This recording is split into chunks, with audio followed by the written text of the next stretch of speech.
Bonjour à tous et bienvenue à Chicago. Je me trouve devant le lac Michigan. On est en plein été, en plein mois d'août. Il fait chaud, il fait beau, il fait humide, il fait lourd. Mais Chicago est marqué par un type de temps qui peut être vraiment assez extrême.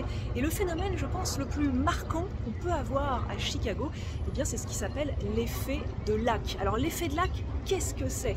Eh bien, l'effet de lac, c'est un phénomène neigeux qui peut paralyser la ville en plein hiver. Alors, vous avez sans doute vu déjà dans les journaux télévisés des images de Chicago sous une neige abondante avec les rues complètement paralysées. Et bien très souvent c'est lié à l'effet de lac. Alors comme son nom l'indique, l'effet de lac il est lié à la présence du lac Michigan qu'on voit justement derrière moi. Et il se produit lorsque de l'air polaire venu du Canada, un air froid et sec, glisse vers la côte est américaine et survole les grands lacs. Le fort contraste de température entre l'air froid qui arrive et l'eau plus douce du lac génère de l'instabilité, de la convection comme on dit en météo. Alors l'eau du lac en général à cette époque-là n'est pas complètement gelée lorsque ça arrive ou pas totalement, et donc l'air qui est plus doux, qui est issu du lac et son humidité s'élève dans l'atmosphère et cela forme les nuages justement, et parfois même des nuages d'orage. On peut même avoir des orages de neige dans ce contexte qui déverse 5 à 10 cm de neige par heure, c'est possible.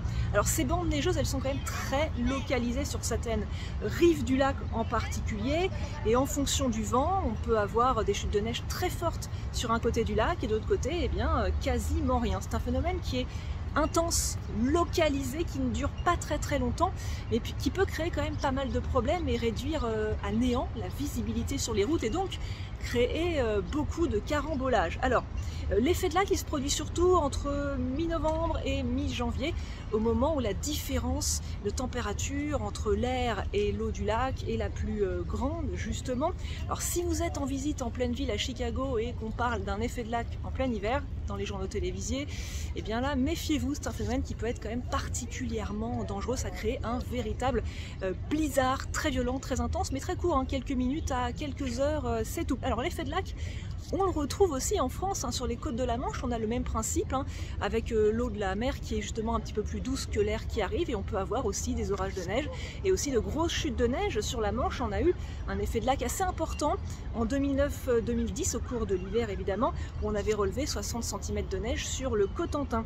C'est aussi possible parfois le long du Pays Basque ou encore sur la Corse. On a rarement de la neige de ce côté-là, mais on peut avoir des orages et pas mal de grésil. Donc l'effet de lac n'est pas seulement propre aux États-Unis et à Chicago, on peut le retrouver ailleurs, comme en France par exemple. C'est toujours impressionnant et il faut toujours s'en méfier énormément.